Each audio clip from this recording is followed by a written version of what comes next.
Hello दोस्तों। मैं अभिषेक चावला एक बार आपका फिर स्वागत करता हूं आपके और हमारे यूट्यूब चैनल सरकारी नौकरी विद्या मंदिर में, जहां पर हम उन बच्चों की मदद करते हैं जो गवर्नमेंट जॉब एग्ज़ाम्स की तैयारी कर रहे हैं। यहां पर फ्री में मैथ्स के वीडियो उनके लिए डाले जा रहे हैं, वो देख सकते हैं और फ़ायदा उठा सकते हैं। मुझे उम्मीद है कि आपने नंबर सिस्टम चैप्टर के पहले 12 वीडियो देख लिए होंगे और ये वीडियो 13 हम लोग शुरू करने जा रहे हैं। इस वीडियो में हम लोग क्वेश्चंस करेंगे। हमने पिछले वीडियोस में रिमाइंडर थ्योरम पढ़ा था, और इससे पहले जो एक चैप्टर मैंने आपको पढ़ने को बोला था HCF एंड LCM का, उसमें हमने डिविजिबिलिटी टेस्ट पढ़ा था। तो रिमाइंडर थ्योरम, डिविजिबिलिटी टेस्ट, इन चीज़ों पे हम इस वीडियो में क्वेश्चंस करेंगे। ठीक है। इसके अलावा मैंने एक आर्टिकल पढ़ाया था इसी चैप्टर में पिछले वीडियोस में, natural number into powers of 10, natural number in terms of powers of 10। उसके ऊपर भी हम एक क्वेश्चन करेंगे।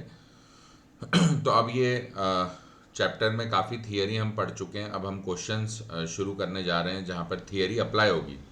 तो ये वीडियो 13 पूरा क्वेश्चंस ही क्वेश्चंस हैं।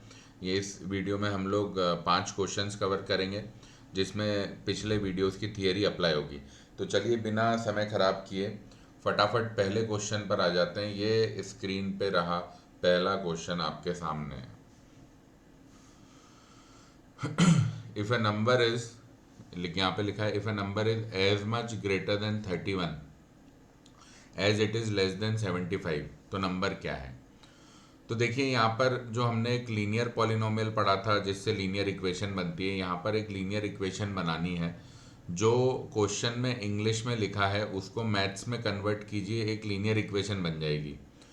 कैसे करना है मैं सिखाता हूँ। किसी नंबर की बात की गई है। पहली बात तो वो जो भी नंबर है वो जो भी नंबर है उसे आप x मान लीजिए। ठीक है, उसे आप x मान लीजिए। तो if a number is as much greater than 31 as it is less than 75, मतलब ये जो नंबर है x, ये 31 से उतना ही बड़ा है जितना 75 से छोटा है। ऐसे ही बोला है, if a number is as much greater than 31 as it is less than 75, तो ये नंबर निकालना है। तो 30, कोई नंबर x 31 से कितना बड़ा होगा? x minus 31। देखो ना, मान लो जैसे 33 है, तो 33 31 से कितना बड़ा है? 2 बड़ा है। तो वही ना, 33 माइनस 31 2 ही तो होगा। 35 31 से 4 बड़ा है, तो 35 माइनस 31 4 ही तो होगा। तो नंबर x 31 से बड़ा है और हमें निकालना है कितना बड़ा है, तो वो x माइनस 31 ही तो होगा। नंबर x 31 से x माइनस 31 बड़ा होगा। ठीक है। अब दिस इज इक्वल टू, ये क्या होना चाहिए? 75 माइनस एक्स। मैंने 75 माइनस एक्स क्यों लिखा? यहाँ पे दिया हुआ है कि a number is as much greater than 31 as it is less than 75। तो यही नंबर एक्स 75 से छोटा कितना होगा? 75 माइनस एक्स। जैसे 72 75 से कितना छोटा है? 3। तो 75 माइनस 72 3 हो जाएगा ना। 70 75 से कितना छोटा है? 5। तो 75 माइनस 70 5 ही तो होगा। तो नंबर x 75 से कितना छोटा होगा? 75 माइनस एक्स। तो अब x माइनस 31 और 75 माइनस एक्स बराबर होना चाहिए, क्योंकि क्वेश्चन में लिखा है कि नंबर x 31 से जितना बड़ा है उतना ही वो 75 से छोटा है। क्वेश्चन में लिखा है नंबर x 31 से जितना बड़ा है उतना ही वो 75 से छोटा है। तो नंबर x 31 से कितना बड़ा है? x minus 31। 75 से नंबर x कितना छोटा है? 75 माइनस एक्स। तो ये दोनों चीजें बराबर होनी चाहिए।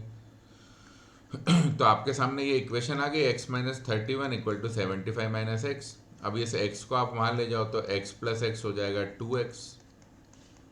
अब ये 31 को यहाँ लाओ तो 2x हो जाएगा 75 प्लस 31। अब 75 प्लस 31 कैसे करें? ये 70 प्लस 5 है, ये 30 प्लस 1 है। तो 70 और 30 अलग ऐड कर लो, 5 और 1 अलग कर लो, ये 106 आ गया। तो x क्या हो जाएगा? 106 बाय 2 मतलब 53। देखो ऑप्शन है, हाँ ऑप्शन है, ऑप्शन 4। ऑप्शन 4। तो ये पहला क्वेश्चन सॉल्व हो गया। आइए दूसरा क्वेश्चन करते हैं। a number divided by 68 gives the quotient 269 and remainder 0. If the same number is divided by 67 तो रिमाइंडर क्या होगा निकालना है. ठीक है, बहुत आसान है. यहां पे हम रिमाइंडर थ्योरम लगाएंगे. रिमाइंडर थ्योरम आपको याद होगा क्या होता था. रिमाइंडर थ्योरम होता था dividend equal to divisor into quotient plus remainder. Dividend equal to divisor into quotient plus remainder. ये होता था रिमाइंडर थ्योरम, है ना. Dividend equal to divisor into quotient plus remainder. Dividend वो नंबर होता है जिसे डिवाइड किया जा रहा है. डिविडेंड वो नंबर होता है जिसे डिवाइड किया जा रहा है. डिवाइजर वो नंबर होता है जिससे डिवीजन किया जा रहा है. डिविडेंड वो नंबर होता है जिसे डिवाइड किया जा रहा है. ठीक है, जिस नंबर को डिवाइड किया जा रहा है वो डिविडेंड है. जिससे डिवीजन किया जा रहा है वो डिवाइजर है. और साइड में जो आता है वो कोशेंट और नीचे जो आता है वो रिमाइंडर. मैं आपको एक डिवीजन करके दिखा देता हूँ. मान लो मैं 27 को या 272 को 5 से डिवाइड कर रहा हूँ, तो ये 272 हो जाता है डिविडेंड जिसे डिवाइड किया जा रहा है. 5 हो जाता है डिवाइजर. ऐसा पढ़ा था हमने. अब डिवीजन करें तो 5 5 जा 25, फिर 2 नीचे उतारा, 5 4 जा 20. अब अपन तब तक डिवीजन करते जाते हैं जब तक यहाँ पे हमें कुछ नंबर नहीं मिलता है डिवाइजर से छोटा. तो मिल गया 2 5 से छोटा है, तो यहाँ रुक जाएंगे. तो ये जो नीचे नंबर आता है ये होता है रिमाइंडर, और जो साइड में नंबर आता है वो होता है कोशेंट. तो ये हमने रिमाइंडर थ्योरम पढ़ा था. ठीक, तो हमेशा dividend equal to divisor into quotient plus remainder होता है, ये भी पढ़ा था.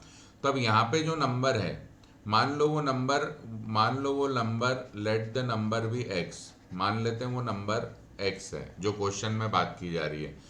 यहाँ पे जो नंबर है उसे 68 से डिवाइड किया है तो 269 क्वोशिएंट आया है और 0 रिमाइंडर आया. मतलब that number is dividend equal to divisor. Divisor मतलब 68, क्योंकि 68 से डिवाइड किया है, इंटू क्वोशिएंट 269 प्लस रिमाइंडर 0. तो मतलब जो नंबर x है वो कुछ नहीं है, वो 68 इंटू 269 है.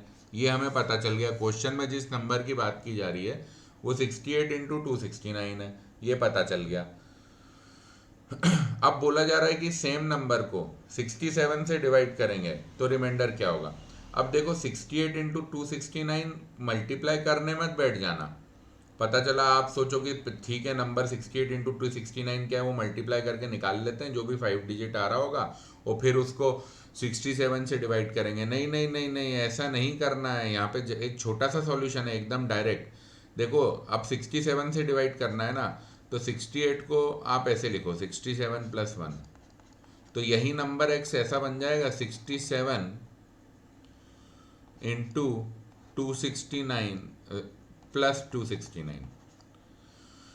ये 269 को अंदर मल्टीप्लाई कर दिया तो ये नंबर x ऐसा बन गया 67 इंटू 269 प्लस 269. अब ये 269 अभी 67 से बड़ा है.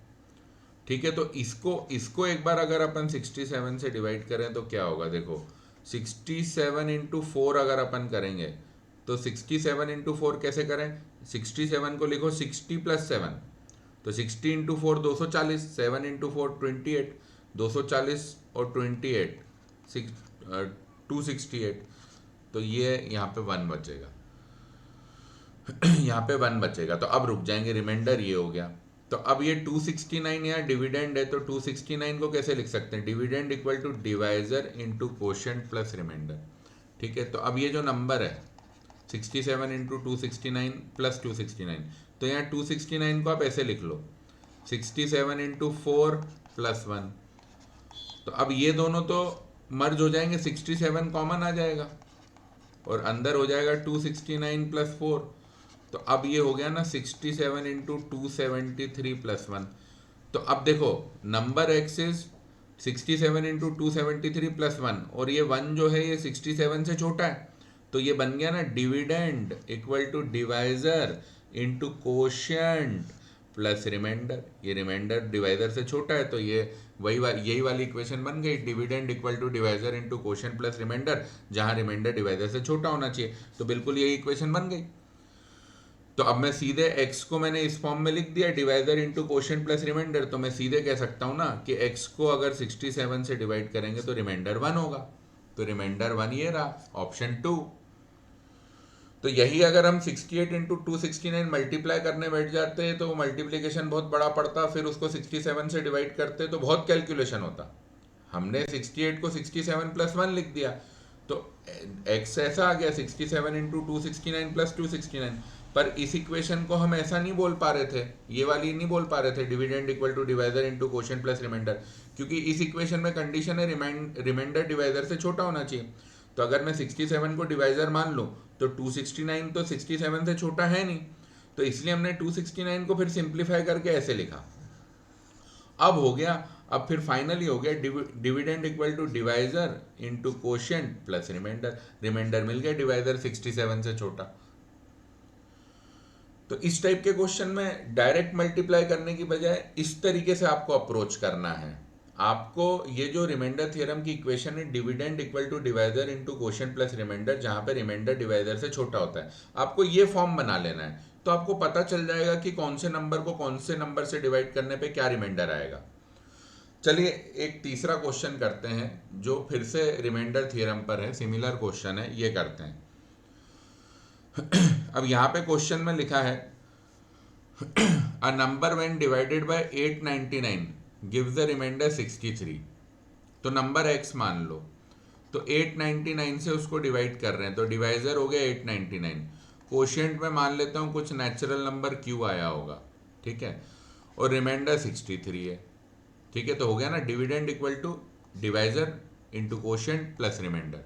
तो ये जो भी नंबर है ये 899 into some natural number q plus 63 रहा होगा बाय रिमाइंडर थ्योरम, है ना। यहाँ पे डिविडेंड हमने वो नंबर मान लिया x, डिवाइजर है 899 क्योंकि 899 से डिवाइड किया जा रहा है, और रिमाइंडर है 63, कोशिएंट हमने q अपने आप मान लिया।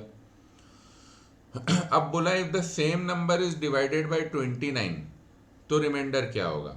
तो देखो अब 29 की अगर अपन बात करें, ठीक है, 29 की अगर अपन बात करें तो 29 से डिवीजन होने पे क्या रिमाइंडर होगा। तो बेसिकली मुझे x को ऐसे फॉर्म में लिखना है ना, 29 इंटू सम नेचुरल नंबर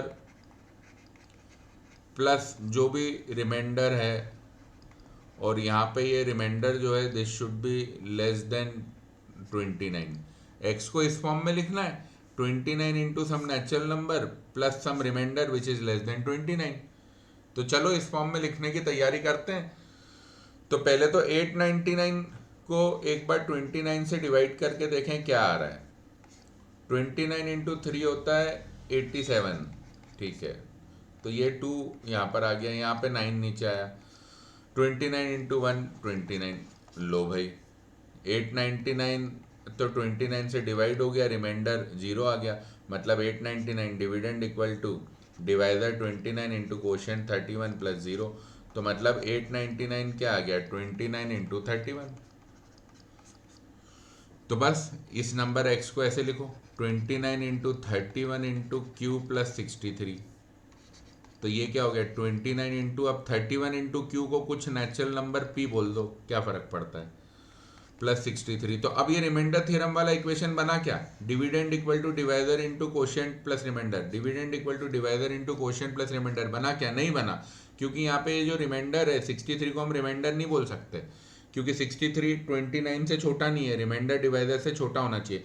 तो चलो 63 को फिर 29 से डिवाइड करें, तो 29 इंटू 258, ये आ गया 5, तो मतलब 63 dividend equal to divisor 29 into quotient 2 plus remainder. अब 63 को आप ऐसा लिख लो 29 इंटू 2 प्लस 5 यहाँ से, तो ये क्या बन गया 29 into P plus 29 into 2 plus 5। अब ये दोनों मर्ज हो जाएंगे, तो ये आ जाएगा 29 इंटू पी प्लस 2 प्लस 5, मतलब x आ गया 29 into some natural number plus 5। अब रिमाइंडर थ्योरम वाला इक्वेशन बना क्या, हाँ बिल्कुल बन गया। क्योंकि रिमाइंडर यहाँ पे 5 है जो कि 29 डिवाइजर से छोटा है, बन गया dividend equal to divisor into quotient plus reminder.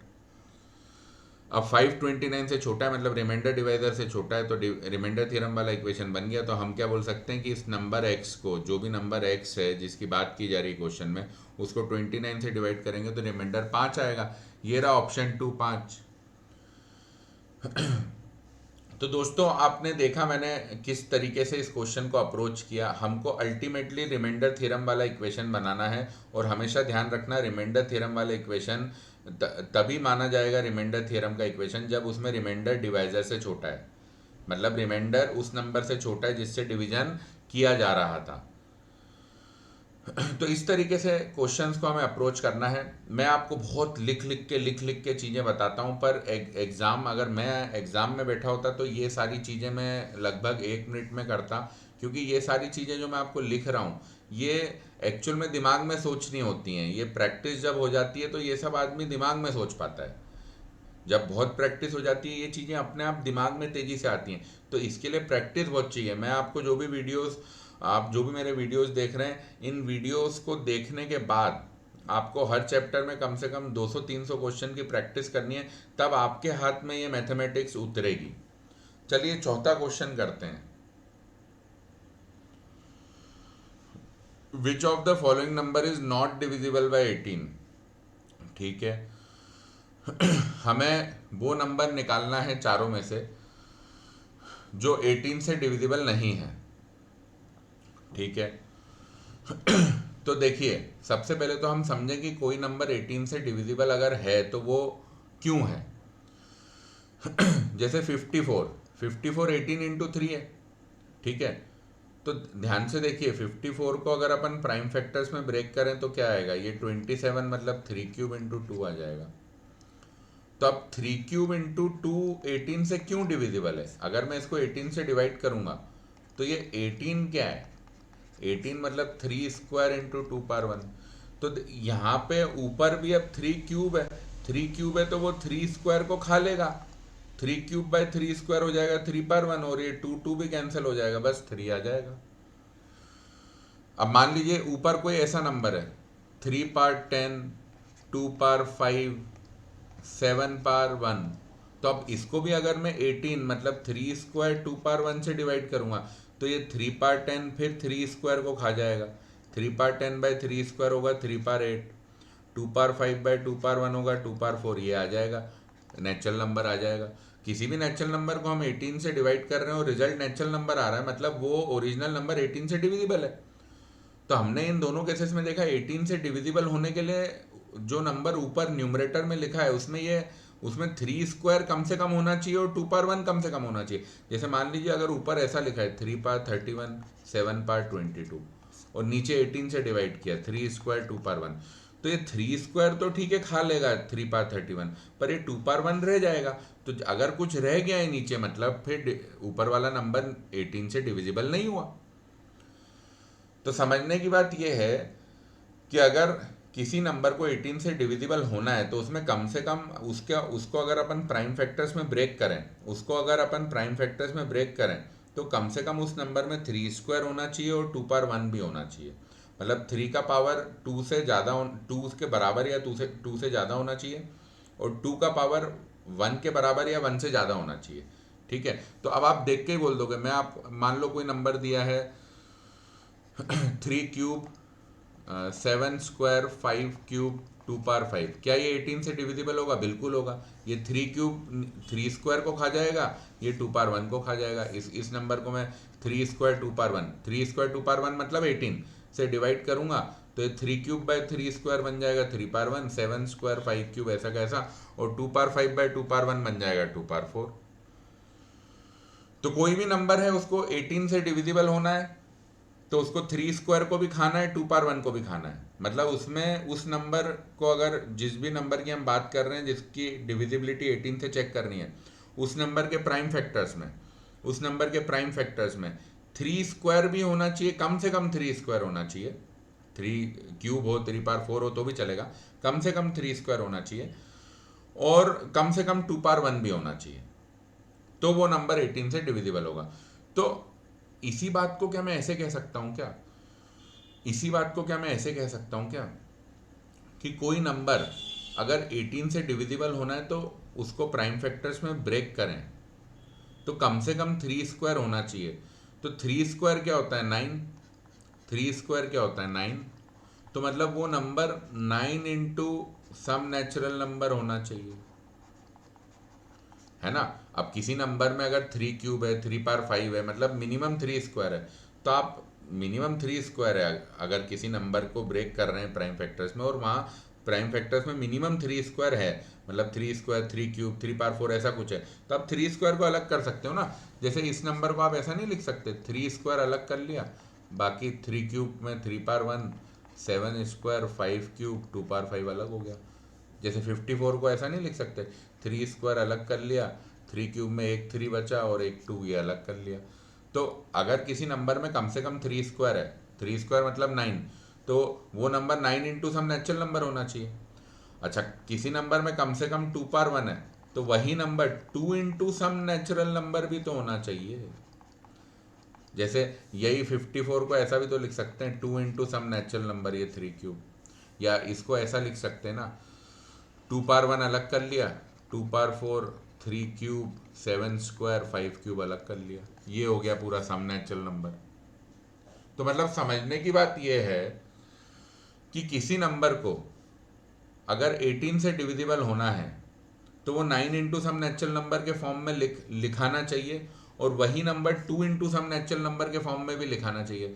मतलब मैं ऐसा कह सकता हूँ ना, किसी नंबर को 18 से डिविजिबल होना है तो उसको 9 इंटू सम नेचुरल नंबर के फॉर्म में लिखाना चाहिए। मतलब क्या, वो नंबर 9 से डिविजिबल होना चाहिए, वो नंबर 9 से डिविजिबल होना चाहिए। अरे भाई 9 इंटू सम नेचुरल नंबर, तो वो 9 का मल्टीपल हुआ ना, 9 का मल्टीपल मतलब 9 से तो डिविजिबल हुआ ना, 9 इंटू 1, 9 इंटू 2, ये सारे नंबर 9 के मल्टीपल है ना, तो ये 9 से डिविजिबल होंगे ना। तो कोई नंबर अगर 9 इंटू सम नेचुरल नंबर है मतलब वो नंबर 9 से डिविजिबल है। ऐसे ही वही number 2 into some natural number भी है, तो मतलब वो नंबर 2 से भी डिविजिबल है, वो नंबर 2 से भी डिविजिबल है। तो मतलब फाइनली आर्ग्यूमेंट क्या हुआ, फाइनल आर्ग्यूमेंट हमारा कंक्लूजन क्या हुआ, कंक्लूजन अपन पूरा ये इंक मिटा देते हैं और फिर लिखते हैं। फाइनली कंक्लूजन हमारा क्या हुआ, कंक्लूजन ये है कि if a number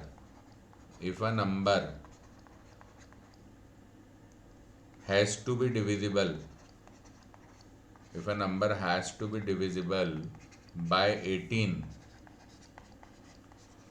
it should be divisible, या then लिख लो, then it should be divisible by 2 as well as 9, दोनों से होना चाहिए। अगर किसी नंबर को 18 से डिविजिबल होना है तो उसको 2 से भी डिविजिबल होना चाहिए, 9 से भी होना चाहिए, तो ठीक है।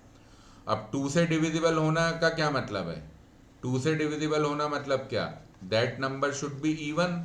अपनी ये बात हुई है ना कि जितने भी 2 के मल्टीपल हैं वो इवन नंबर होते हैं। इवन नंबर वो होते हैं जिनके एंड में 0, 2, 4, 6 या 8 होता है। इवन नंबर वो होते हैं जिनके एंड में 0, 2, 4, 6 या 8 होता है। तो 2 से डिविजिबल होना मतलब नंबर इवन होना, तो एंड में 0, 2, 4, 6, 8 होना चाहिए, ठीक है। और 9 से डिविजिबल होना मतलब, मैं आपको याद दिला दूं, डिविजिबिलिटी टेस्ट ऑफ 9 ये होता है किसी भी नंबर में अगर सम ऑफ डिजिट्स डिविजिबल है 9 से तो वो नंबर 9 से डिविजिबल है। जैसे 3 के केस में ऐसा होता था कि किसी नंबर को अगर 3 से डिविजिबल होना है तो उस नंबर का सम ऑफ डिजिट्स 3 से डिविजिबल होना चाहिए, ठीक है। 9 के केस में ऐसा होता है कि अगर किसी नंबर को 9 से डिविजिबल होना है तो सम ऑफ डिजिट्स 9 से डिविजिबल होना चाहिए। किसी नंबर को 9 से डिविजिबल होना है तो सम ऑफ डिजिट्स 9 से डिविजिबल होना चाहिए, ठीक है। तो मतलब ये दोनों कंडीशन फॉलो होनी चाहिए, कंडीशन 1, कंडीशन 2। मतलब जो भी नंबर है जिसको 18 से डिविजिबल होना है उसको 2 से डिविजिबल होना चाहिए, मतलब वो एक इवन नंबर होना चाहिए। इवन नंबर मतलब एंड में 0, 2, 4, 6, 8 आना चाहिए। तो पहली कंडीशन ये फॉलो होनी चाहिए। दूसरी कंडीशन कि उसी नंबर को 9 से डिविजिबल होना है, 9 से डिविजिबल होना है मतलब sum of digit should be divisible by 9, ठीक है। सम ऑफ डिजिट्स 9 से डिविजिबल होना चाहिए, दोनों कंडीशन फॉलो होनी चाहिए। वो उस नंबर को 2 से डिविजिबल होना है, मतलब वो इवन होना चाहिए, मतलब एंड में 02468 होना चाहिए। और दूसरी कंडीशन, उस नंबर को 9 से भी डिविजिबल होना है, मतलब सम ऑफ डिजिट्स 9 से डिविजिबल होना चाहिए। तो अपन देख लेते हैं ये दोनों कंडीशन जिन केसेस में फॉलो हो रही है वो नंबर 18 से डिविजिबल है, दोनों में से एक भी कंडीशन वायलेट हो गई तो वो नंबर 18 से डिविजिबल नहीं है। तो चलो देख लेते हैं।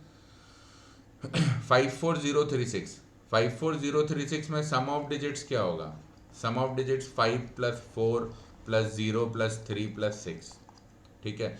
5 और 4 9 और 0, फिर 9 हो गया, 9 और 3 12 और 6 18। तो 18 तो 9 से डिविजिबल है, 9 × 2 18 होता है। तो ये 54036 9 से डिविजिबल है और एंड में 6 से इवन भी है। तो 54036 में दोनों कंडीशन फॉलो हो रही हैं। तो 54036 तो 18 से डिविजिबल होगा। 50436, यहाँ पे सम ऑफ डिजिट्स 5 + 0 + 4 9 + 3 12 + 6 18, फिर से 18 आ गया। तो सम ऑफ डिजिट्स 9 से डिविजिबल है, मतलब ये नंबर 9 से डिविजिबल है और ये इवन भी है, एंड में 6 आ रहा है। एंड में देखो ये 6 आ रहा है, तो ये इवन भी है। तो इवन भी है, 9 से भी डिविजिबल है, दोनों कंडीशन फॉलो हो रही है, मतलब ये नंबर 18 से डिविजिबल है। अब आ जाओ 34056, 34056, यहाँ पे फिर से सम ऑफ डिजिट्स 18 है। सम ऑफ डिजिट्स 18 है, 3 + 4 7 + 5 12 + 6 18 है सम। तो मतलब 18 तो 9 से डिविजिबल है, 18 तो 9 से डिविजिबल है। तो 18 9 से डिविजिबल है, तो मतलब ये नंबर 9 से डिविजिबल हो गया और एंड में फिर से 6 आ रहा है, मतलब ये इवन नंबर है। तो दोनों कंडीशन फॉलो हो गई, इवन भी है, 9 से भी डिविजिबल है, तो मतलब ये नंबर 18 से डिविजिबल है। यहाँ पे देखो 65043, मैं सम ऑफ डिजिट्स निकालूंगा ही नहीं, एंड में 3 आ गया, एंड में 02468 नहीं मिला, मतलब ये नंबर ऑप्शन 4 में जो नंबर है वो इवन ही नहीं है। इवन नहीं है मतलब ये 2 से डिविजिबल नहीं है, एक कंडीशन वायलेट हो गई, दूसरी मुझे चेक ही नहीं करनी है। अपनी बात हुई थी 2 से भी डिविजिबल होना है, 9 से भी डिविजिबल होना है, तब नंबर 18 से डिविजिबल होगा। यहाँ 2 से ही नहीं है, ऑड नंबर हो गया ये, एंड में 02468 नहीं है, इवन नहीं है, एंड में 3 आ गया तो ये ऑड नंबर हो गया, एक कंडीशन वायलेट हो गई, बात खत्म। मतलब ये नंबर 18 से डिविजिबल हो ही नहीं सकता। तो बस ये आंसर हो गया। अब ये मैंने आपको जो क्वेश्चन पूरा इतना डिटेल में सॉल्व करके दिखाया है, यहाँ पे मैं डिटेल में इसलिए सॉल्व करता हूँ ताकि आप कॉन्सेप्ट सीखो। हालांकि एग्जाम में मैं ये 10 सेकंड में करता, कैसे? मैं जैसे ही देखता नॉट डिविजिबल बाय 18, मेरे दिमाग में आ जाता है भाई अपने को वो नंबर चाहिए जो 18 से डिविजिबल नहीं है, ठीक है। तो 18 से डिविजिबल होने के लिए 2 से तो डिविजिबल होना ही पड़ेगा, क्योंकि 18 2 × 9 है। और जैसे ही ऑड नंबर दिखता मुझे, मैं बोलता ये नंबर तो 2 से डिविजिबल है नहीं, तो 18 से हो नहीं सकता, सीधे टिक मार के आगे चले जाता। तो क्योंकि मुझे आपका कॉन्सेप्ट डेवलप करना है, तो यहाँ पे हम एक क्वेश्चन बहुत डिटेल में 10-10 मिनट 15-15 मिनट डिस्कशन करते हैं, पर एक्चुअली जब ये प्रैक्टिस हो जाएंगी, ये कॉन्सेप्ट्स आपके दिमाग में बैठ जाएंगे, तो ये क्वेश्चन एग्जाम में तो लेस देन 30 सेकेंड्स का है। क्योंकि जैसे 18 आपको 18 दिखा, वैसे ही आपके दिमाग में आया कि 18 से डिविजिबल होना मतलब 2 से होना, और ऑड नंबर दिखा मतलब वो 2 से नहीं है, खत्म, सिंगल चॉइस करेक्ट है, बाकी ऑप्शन चेक क्यों करना?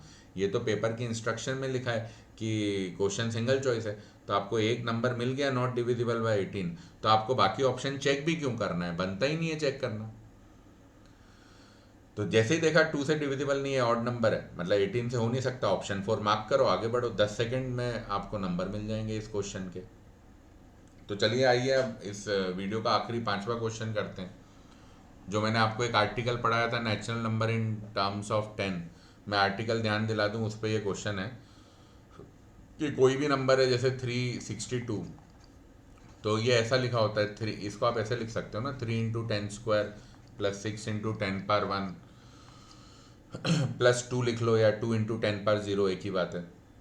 तो 100th place into 100 + 10th place into 10 plus units place. ऐसे ही मान लीजिए कोई ऐसा नंबर है 4 5 6 8, उसको लिख सकते हैं थाउजेंड्स प्लेस पे जो डिजिट है इंटू 1000, मतलब 10³ प्लस 100th प्लेस पे जो डिजिट है इंटू 100 मतलब 10² प्लस 10th प्लेस पे जो डिजिट है that into 10⁻1 plus units place का डिजिट। ये 1000 प्लेस डिजिट, ये 100 प्लेस, ये 10th प्लेस, ये यूनिट प्लेस। ऐसे ही मान लीजिए 5 डिजिट नंबर है 5 6 7 8 9, तो ये 10,000 प्लेस, ये 1000 प्लेस, ये 100 प्लेस, ये 10 प्लेस, ये यूनिट प्लेस। इसको ऐसे लिखेंगे 10,000 प्लेस पे जो डिजिट है इंटू 10,000, 10,000 मतलब 10⁻4, और फिर 1000 प्लेस का डिजिट इंटू 1000 मतलब 10 क्यूब, फिर 100th प्लेस का डिजिट इंटू 10 स्क्वायर मतलब 100, और फिर 10th प्लेस का डिजिट इंटू 10 और प्लस यूनिट्स प्लेस का डिजिट। तो ऐसे हमने पढ़ा था न, किसी भी नेचुरल नंबर को हम in terms of powers of 10 लिख सकते हैं, ये हमने पढ़ा था। अब इस चीज़ पे ये क्वेश्चन है, चलो क्वेश्चन पढ़ते हैं। A number consist of 2 digits, ठीक है। If the number form by interchanging the digits is added to the original number, the resulting number जो भी सम आया that must be divisible by, ठीक है। तो देखो वो वो 2 डिजिट नंबर आप ए भी मान लो, मतलब ए कोई डिजिट हो गया 1 से 9 के बीच में, ए जीरो नहीं हो सकता, ए जीरो हो जाएगा तो ये 2 डिजिट नंबर ही नहीं हो पाएगा। तो मतलब ए कोई डिजिट है 1 से 9 के बीच में, बी 0 से 9 के बीच में कोई भी डिजिट हो सकता है। तो हम वो 2 डिजिट नंबर ए भी मान लेते हैं, ए और बी डिजिट्स हैं, ए और बी डिजिट्स हैं। ए 1 2 3 4 5 6 7 8 9 में से कुछ भी हो सकता है, बी 0 1 2 3 4 5 6 7 8 9 में से कुछ भी हो सकता है, ए और बी डिजिट्स हैं, ठीक है। तो ये 2 डिजिट नंबर ए भी मान लिया। तो अब ये क्या होना चाहिए, ये अपनी बात हो रखी है 10th प्लेस का digit into 10 power 1 plus units place का डिजिट, है ना। तो ये आ जाएगा 10a प्लस बी। अब इसको अगर मैं इंटरचेंज कर दूं तो ये नंबर बन जाएगा बी ए। तो बी ए क्या हो जाएगा, अब 10th प्लेस का डिजिट बी हो चुका है, तो मतलब 10th place digit b into 10 power 1 plus units place का डिजिट ए। तो ये क्या हो जाएगा 10b प्लस ए, ये क्या हो जाएगा 10b प्लस ए। तो अब ऐसा बोला जा रहा है ए बी और बी ए को ऐड कर दिया गया है, तो जो रिजल्टेंट सम है उसकी बात की जा रही है, ठीक है। तो ए बी और बी ए को ऐड करो तो सम क्या आएगा, वो आएगा ये रहा A B 10a plus B और ये रहा बी ए 10b प्लस ए। चलो दोनों को ऐड कर दें, तो देखो 10a और a ऐड हो जाएगा तो 11a, 10b और b ऐड होगा तो 11b। तो देखो ये क्या आ गया 11 इंटू ए प्लस बी आ गया। अब ए और बी 2 डिजिट हैं तो ए प्लस बी कोई एक नेचुरल नंबर होगा, कोई 2 डिजिट ऐड हो रही हैं, जिसमें अपनी बात हुई थी ए 1 से 9 के बीच में कुछ है, ए 1 से 9 के बीच में कुछ है और बी 0 से 9 कुछ भी हो सकता है। तो 2 ऐसे डिजिट ऐड हो रहे हैं तो फाइनली ए प्लस बी एक नेचुरल नंबर ही होगा ना। तो ये ए बी प्लस बी है, ए बी प्लस बी है, क्या आ गया 11 इंटू ए प्लस बी मतलब क्या 11 इंटू सम नेचुरल नंबर। अब ये सम नेचुरल नंबर कुछ भी हो सकता है, इसके बारे में मैं कुछ नहीं कह सकता। ए 1 है बी 2 है तो ये 3 हो जाएगा, ए 2 है बी 3 है तो ये 5 हो जाएगा, है ना। ए 6 है बी 0 है तो ये some natural number a plus b 6 plus 0 6 हो जाएगा। ये कुछ भी हो सकता है, इसके बारे में मैं कुछ नहीं कह सकता। हाँ, पर a b plus b a 11 into some natural number होगा ये जरूर कह सकता हूँ। तो मतलब मैं ऐसा कह सकता हूँ ना a b plus b a 11 into some natural number होगा, मतलब क्या होगा a b plus b a some multiple of 11 होगा, है ना। A b plus b a 11 into some natural number होगा मतलब क्या होगा सम मल्टीपल ऑफ 11 होगा। तो सम मल्टीपल ऑफ 11 हमेशा 11 से तो डिविजिबल ही होगा, तो मतलब ए बी प्लस बी ए हमेशा 11 से डिविजिबल होगा, है ना। तो यहाँ पे यही तो पूछा है कि the resulting sum must be divisible by, तो अब हम मार्क कर देते हैं 11, जो भी रिजल्टिंग सम है वो हमेशा 11 से डिविजिबल होगा। ये ऑप्शन 1 आंसर आ गया। तो ये क्वेश्चन भी हमने सॉल्व कर लिया। मुझे उम्मीद है इस वीडियो के सारे क्वेश्चंस काफ़ी मददगार रहे होंगे मैथ्स के सिलेबस का कॉन्सेप्ट डेवलप करने के लिए। मुझे उम्मीद है आपको ये वीडियो पसंद आया होगा। इस वीडियो को देखने के लिए आपका बहुत बहुत धन्यवाद। Thank you for watching.